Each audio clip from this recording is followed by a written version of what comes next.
एक आदमी 112 नंबर पर पुलिस को फ़ोन करता है मदद मांगने के लिए, और जैसे ही मदद मांगने की फ़ोन करता है लगभग 10 या 15 मिनट का समय अभी बीता था कि पुलिस की गाड़ी आ जाती है। पुलिस की गाड़ी जब आती है तो वो उस व्यक्ति को कॉल बैक करते हैं, कहते हैं कि क्या हमारी संजय से बात चल रही है? संजय कहते हैं कि जी हाँ, मैं बात कर रहा हूँ।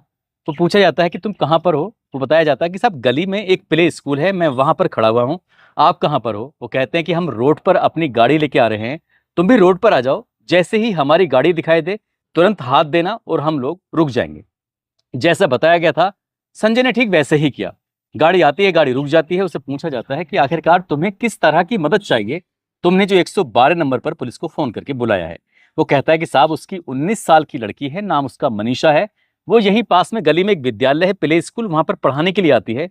लेकिन जब शाम तक घर नहीं पहुंचती तो वो परेशान हो जाता है, मेरी बेटी को ढूंढने में मदद कर दीजिए। तीनों पुलिस वालों ने बात तो सीरियस तरीके से की थी, लेकिन जैसे ही बाप ने कहा मेरी 19 साल की बेटी लौट कर वापस नहीं आई है, तीनों ही पुलिस वाले आपस में हंसने लगते हैं। मुस्कुराते हुए कहते हैं, अरे भाई भैया भाग भूग गई होगी, भाग भूग गई होगी। तो जैसे ही ये बात सुनी जाती है संजय को गुस्सा आ जाता है, कहता है कि साहब मैंने इसलिए आपको फोन किया था, आप मेरी ये जिस मदद के लिए आप यहाँ पर आए हैं, आप मेरी मदद करिए, आप इस तरह की बातें मत करिए। जैसे ही बाप थोड़ा गुस्से में आता है तभी पुलिस वाले एकदम शांत हो जाते हैं, उन्हें लगता है कि हाँ शायद कुछ बात गलत बोल दी गई है।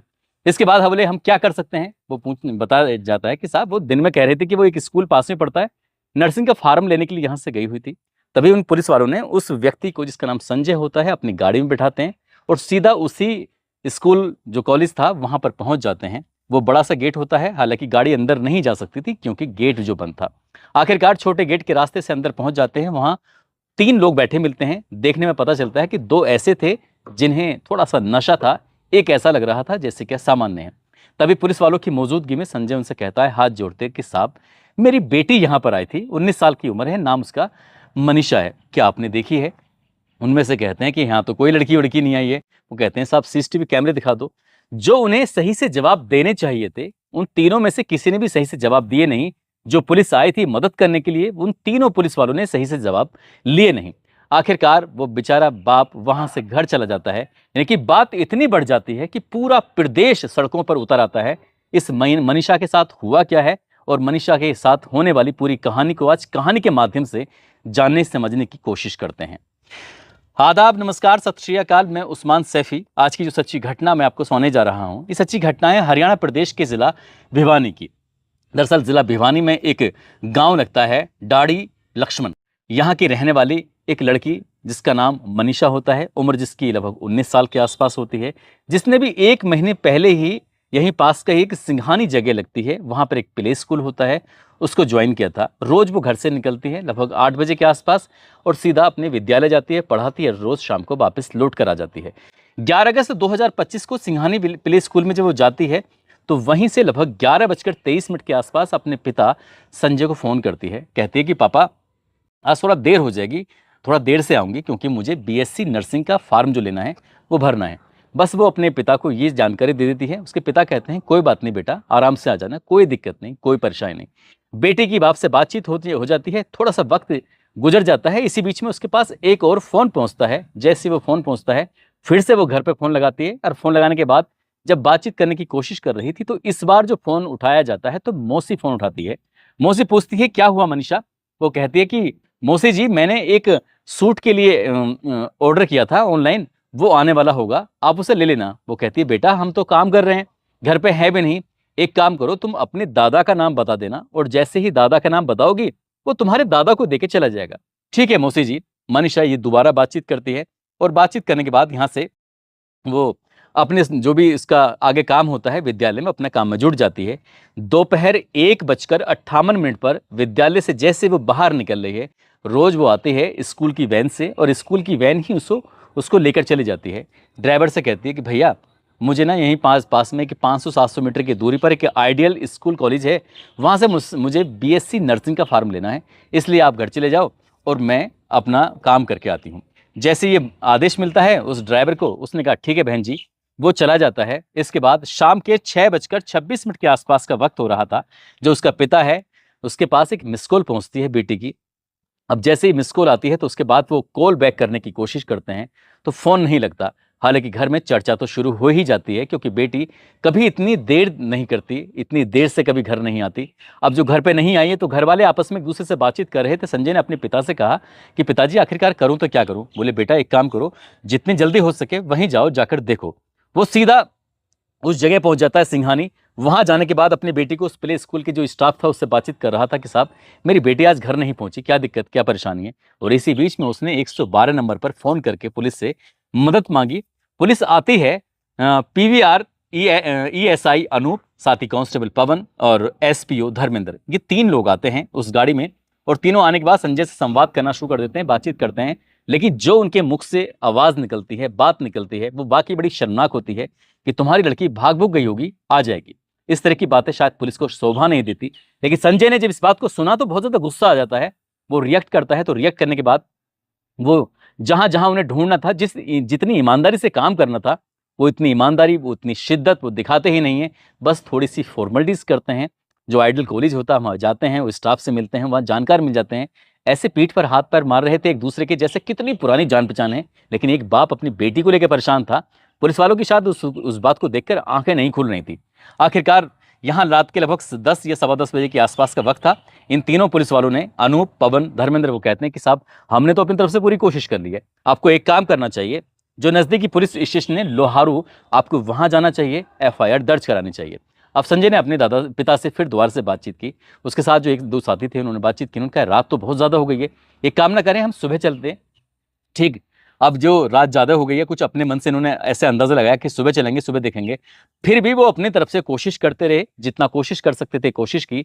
दिन निकलता है, सुबह के लगभग 8:30 या पौने 9 बजे के आसपास का वक्त हो रहा था। 12 अगस्त 2025 की वो तारीख थी।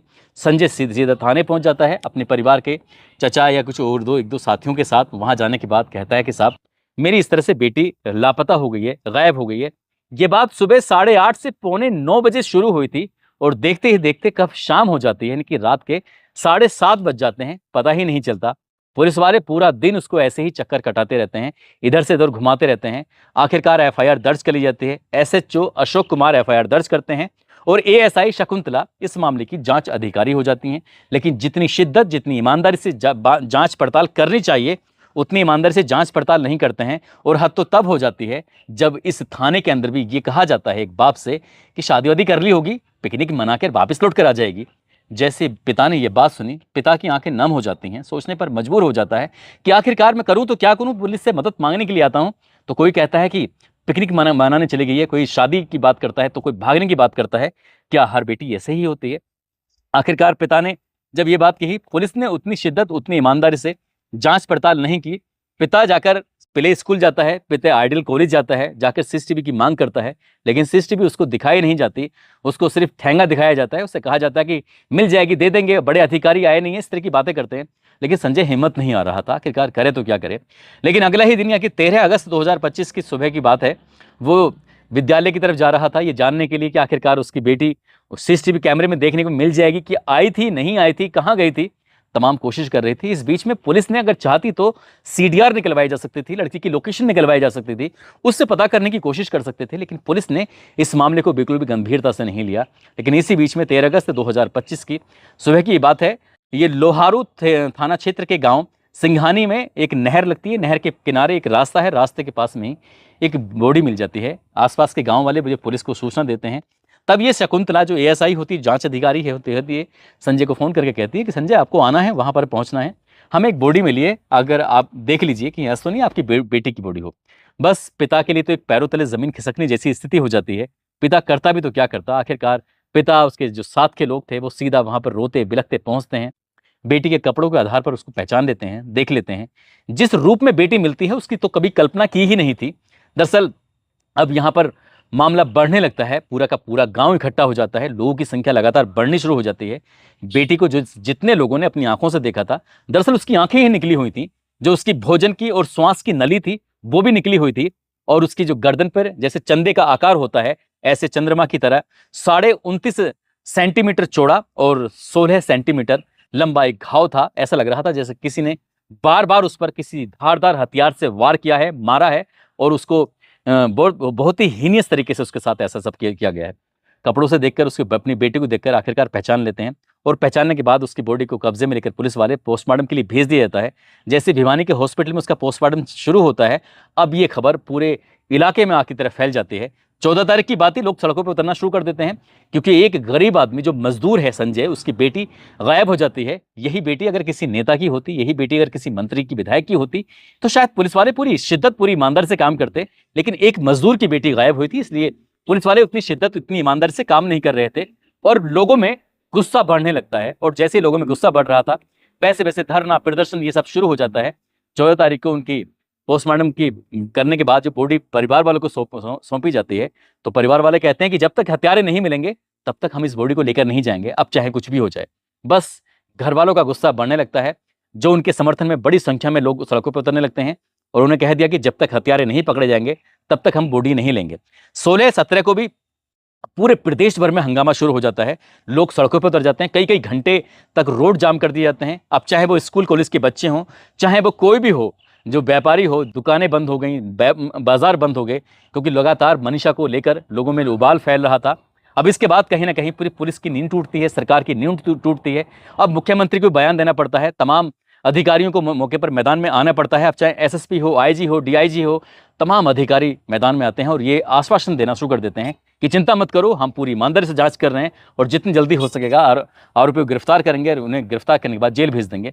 अब पुलिस ने जो भी तक छीछा लेदर की थी, उस छीछा लेदर पर लीपापोती करने के लिए जो एसपी होते हैं मनवीर सिंह, उनका तबादला कर दिया जाता है और सुमित कुमार आईपीएस 2014 बैच के ऑफिसर होते हैं, इनको तत्काल यहाँ का चार्ज दे दिया जाता है। साथ ही जो एसएचओ होते हैं अशोक कुमार, उनको लाइन हाजिर कर दिया जाता है और एएसआई शकुंतला, जो बहुत ही लापरवाही से इस मामले को ले रही थी, उनको भी सस्पेंड कर दिया जाता है। पीबीआर पर जो 3 लोगों की टीम आई थी, ईएसआई अनूप, कांस्टेबल पवन और एसपीओ धर्मेंद्र, इनको भी निलंबित कर दिया जाता है। ये ऐसा लग रहा था जैसे इनको 5 को सस्पेंड किया जाएगा, ट्रांसफर कर दिया जाएगा, पब्लिक शांत हो जाएगी, लेकिन पब्लिक का गुस्सा और भड़क जाता है। पब्लिक कहने लगती है कि ट्रांसफर कर दिया जाएगा, दोबारा चार्ज मिल जाएगा, लाइन हाजिर कर दिया जाएगा, दोबारा चार्ज मिल जाएगा, सस्पेंड कर दिया जाएगा, दोबारा चार्ज मिल जाएगा। क्या बेटी वापस लौट कर आ सकती है? एक गरीब आदमी की बेटी इस तरह से चली गई। अगर आप लोग पहले से ईमानदारी से काम कर रहे होते तो शायद वो जिंदा होती। बस इतना था। झज्जर, जींद, फतेहाबाद, लोग सड़कों पर उतर जाते हैं। पक्ष विपक्ष, रोडवेज यूनियन, छात्र छात्राएं, व्यापारी, सबके सब सड़कों पर आ जाते हैं और देखते देखते पूरे प्रदेश भर में और आसपास के जो प्रदेश के लोग थे वो भी सड़कों पर उतर आते हैं और सबकी मांग थी कि इसमें जो भी है जांच करिए, ईमानदार से जांच करिए, हत्यारों को पकड़िए, बॉडी नहीं लेंगे, अंतिम संस्कार नहीं करेंगे। पहला पोस्टमार्टम होता है भिवानी जिला हॉस्पिटल में और दोबारा फिर पोस्टमार्टम करने के लिए मजबूर होना पड़ता है रोहतक के पीजीआई में। पता चलता है कि गला काटा गया है, बॉडी पर निशान हैं कई तरह के। ऐसा लग रहा है जैसे जानवर ने नुकसान पहुंचाने की कोशिश की है, जानवर ने उसको नोचा है। लेकिन क्यों किया है? सीएम ने भी आश्वासन दिया, लेकिन उसके बाद जब मामला लगातार बढ़ता चला जाता है तो 18 अगस्त 2025 की दोपहर के आसपास का वक्त था। सोशल मीडिया पर एक पत्र बहुत तेजी के साथ वायरल होने लगता है। हालांकि इससे पहले, एक दिन पहले, dog squad, forensic team, police की टीम, नहर के आसपास के वो इलाका जहां बॉडी मिली थी, वो इलाका, सब जगह ढूंढा जाता है, पड़ताल की जाती है, लेकिन साक्ष्य जुटाने की कोशिश कर रहे थे, लेकिन कुछ साक्ष्य ऐसे मिल ही नहीं पा रहे थे कि आखिरकार करे तो क्या करे। 18 अगस्त को जब उन्होंने एक सोशल मीडिया पर एक पत्र वायरल होने लगता है और ये दावा किया जाने लगता है कि मनीषा ने एक दुकान से 600 रुपए का एक कीटनाशक खरीदा था और उसको खरीदने के बाद उसको यूज कर लिया, यानी कि पी लिया, यानी कि उसने अपनी जान दे दी। बस इतना था। और उसके बाद एक सोशल मीडिया पर एक पत्र था जो बहुत तेजी के साथ वायरल हो रहा था। अब वो वायरल होता है तो उसमें बताया जाता है कि उस लड़की ने अपनी जान दे दी है। दरअसल उस लेटर को ये दावा किया जा रहा है कि वो लेटर क्या है। मैं उस लेटर को उसके हिंदी तर्जुमा, क्योंकि वो अंग्रेजी में लिखा हुआ था और रोमन भाषा में, तो इसलिए मैं पढ़ के उसका हिंदी तर्जुमा बताता हूँ कि सॉरी मम्मी पापा, मेरी वजह से आप दोनों को प्रॉब्लम में नहीं देख सकती। आप दोनों ने मेरी खातिर बहुत कुछ किया और वैसे भी ये सब वैसे भी मेरे से सब दुखी थे। मैं सबकी बातें, ज़माने की बातें सोचती हूँ और फिर दुखी हो रही हूँ। ना मैं गलत थी, ना मैंने कुछ गलत काम किया है। बस मैं अपने पेरेंट्स का ड्रीम पूरा करना चाहती थी। मैं बीएससी नर्सिंग कर रही थी क्योंकि नोरसेट क्रैक किया और एक नर्सिंग अफसर बनकर मम्मी पापा का सपना पूरा करना चाहती थी, लेकिन मैं आप दोनों पर बोझ नहीं बन सकती। I am sorry mummy papa, मैंने आप दोनों को हर्ट किया हो तो, और आप दुनिया के सबसे अच्छे माता पिता हो। थैंक यू मुझे ये ज़िंदगी देने के लिए मम्मी और पापा, मैं आपकी आभारी हूँ। आपने मुझे एक राजकुमारी की तरह पाला। कोई हो तो प्लीज़ मेरे पेरेंट्स का ख्याल रखना। इस तरह का लेटर था। ये लेटर उस लड़की ने लिखा है, नहीं लिखा है, इसकी जो राइटिंग है, हैंड राइटिंग है, उसकी तो जांच के बाद ही स्पष्ट हो सकेगा कि इसमें कितनी सच्चाई है। लेकिन कीटनाशक जहां से खरीदा उसके बारे में दावा किया जाता है कि वाकई इससे एक आदमी ने ये आकर गवाही दी है। अभी पुलिस इस मामले को अल्टी पल्टी करना चाहती है या फिर जो प्रदेश भर में बवाल हो रहा था उस बवाल को शांत करना चाहती है, इसके बारे में तो कुछ नहीं पता। लेकिन कुछ बिंदु हैं जिन पर पुलिस की कार्यप्रणाली पर सवाल खड़े हो रहे हैं। जैसे मनीषा की लाश 13 अगस्त को मिली थी, अचानक 5वें दिन वो पत्र कहां से प्राप्त हो गया कि उसका पहले खुलासा क्यों नहीं किया। जिस पत्र को ये बताया जा रहा है कि उसने जान दी है वह फोटो कॉपी लग रही है, तो इसका ओरिजिनल कहां पर है। साथ ही मनीषा 11 अगस्त को लापता हुई थी तो 13 को बॉडी मिली। अगर लाश 2 दिन खेतों में खुले में पड़ी थी तो आखिरकार किसी की उस पर नजर क्यों नहीं गई, क्योंकि वो एक आम रास्ता जैसा लगता है। वहां से बहुत सारे लोग इस बीच में आए होंगे, गए होंगे, लेकिन किसी की नजर नहीं पड़ी और अचानक से वो मिल जाती है। वाकई अपने आप में सोचने वाली बात है। बॉडी की गर्दन पर गहरे जख्म के निशान हैं, ये निशान कहां से आए, ये भी सोचने वाली बात है। साथ ही इस केस में एसपी का ट्रांसफर हुआ और पुलिस वाले सस्पेंड हुए। अगर ये नोट पहले ही मिला था तो पहले ही पुलिस ने स्पष्ट क्यों नहीं किया। यह मामला 4 दिन से राजनीतिक रंग ले रहा था, विपक्ष के कई नेता धरने पर पहुंचे, तब पुलिस ने स्थिति को स्पष्ट क्यों नहीं किया। साथ ही पुलिस के उस दावे में कितना दम है जब मनीषा का परिवार इस नोट के मिलने की बात जानता था। क्या परिवार वालों को पहले से पता था या नहीं पता था? पुलिस वाले ऐसे बताते हैं, ऐसा मीडिया रिपोर्ट में लगातार चल रहा था। अब पूरे हरियाणा प्रदेश में प्रदर्शन होने लगे हैं, केस का रुख डाइवर्ट करने की कहीं कोशिश तो नहीं की जा रही है। इस तरह के कई सवाल है जो पुलिस पर लगातार खड़े हो रहे हैं। साथ ही यह भी दावा किया जाता है कि जो मनीषा की जो रिपोर्ट है उसमें 5 ऐसे बिंदु हैं जिससे उसकी खुलासे होने में मदद मिल सकती है। पहला, भिवानी में 3 डॉक्टरों के पैनल ने मनीषा के शव के किए गए पोस्टमार्टम की रिपोर्ट तैयार की है। साथ ही पीजीआई रोहतक में दूसरी बार किए गए पोस्टमार्टम की रिपोर्ट, इन दोनों का आपस में मिलान हुआ कि इसमें कितनी सच्चाई है कितनी नहीं है। जो बताया गया है वो पहली वाली रिपोर्ट में कुछ अलग तो नहीं है, दूसरी में कुछ अलग तो नहीं है, इस तरह के पॉइंट। साथ ही मधुबन फोरेंसिक लैब में 10 सैंपल भेजे गए, वहां से जो रिपोर्ट आएगी वो भी कुछ कहेगी नहीं, बहुत कुछ कहेगी। साथ ही पीजीआई रोहतक में मनीषा के शव पर जो डले कपड़े को भी जांच के लिए मंगवाया गया, उसकी रिपोर्ट आएगी, उससे भी काफी कुछ हेल्प मिल सकती है। और शव लिए गए, शव जब लिया गया था तो उस पर कुछ लार मिला था, उसकी भी एक रिपोर्ट आएगी। और डीएनए से जो डीएनए रिपोर्ट होगी वो भी कुछ अहम सुराग दे सकती है। हालांकि ये 5 बिंदु ऐसे हैं जिन पर कुछ बहुत सारे दावे किए जा रहे हैं। अभी पुलिस किसी नतीजे पर नहीं पहुंची है। जो लोग हंगामा कर रहे हैं, विपक्ष हो या फिर बड़े बड़े लोग हों, वो कह रहे हैं कि इस मामले की सीबीआई जांच होनी चाहिए और सीबीआई जांच होने के बाद ही ये कहानी स्पष्ट हो सकेगी कि आखिरकार कितनी सच्चाई है। लेकिन पुलिस ने जो बात कही है या मीडिया में जो बात चल रही है वो परिवार के गले नहीं उतर रही है, क्योंकि वाकई उस मनीषा नाम की जो लड़की है वो बहुत सज्जन, सीधी और बहुत ही ईमानदार, जिसके बारे में पूरा गांव, पूरे परिवार के लोग सब उसकी तारीफ कर रहे हैं और तारीफ करते थक नहीं रहे हैं। इसलिए पुलिस की भी जिम्मेदारी बनती है कि पूरी शिद्दत, पूरी ईमानदारी से इस बेटी के मामले जांच पड़ताल करने के बाद और दूध का दूध, पानी का पानी कर देना चाहिए। दोस्तों, इस पूरे घटनाक्रम को सुनाने का उद्देश्य किसी को परेशान करना नहीं है, किसी का दिल दुखाना नहीं है, बल्कि आपको जागरूक करना है, आपको सचेत करना है। साथ ही जाते जाते नेपाल के रहने वाले साक्षी यादव है और मंश यादव है, सपना पवार सूरत से हैं, कृष्णा एटा से हैं, मरियम अंसारी रामपुर से हैं, संजय धनकर आज इनका जन्मदिन है। इनको जन्मदिन की ढेरों सारी शुभकामनाएं, बहुत बहुत मुबारकबाद। कुछ लोगों ने नाम लेने की अपील की है, जिसमें मेवात से मौसम खान है, डॉक्टर जितेंद्र यादव, अनूप सिंह, सोबरान सिंह बघेल, दिलवर हुसैन, नज़ीर खान, मोहम्मद तवरेज आलम, मोहम्मद अकरम, हसन मंसूरी, जाकिर सिद्दीकी, रोहितास स्वामी, लोकेश सिंह, अंकित गुज्जर, हरिओम मौर्य, समर आज़ाद, रकम सिंह राणा, बिमल कुमार, परवीन कुमार। आप सब लोग अपना ख्याल रखें, सुरक्षित रहें। जय हिंद, जय भारत।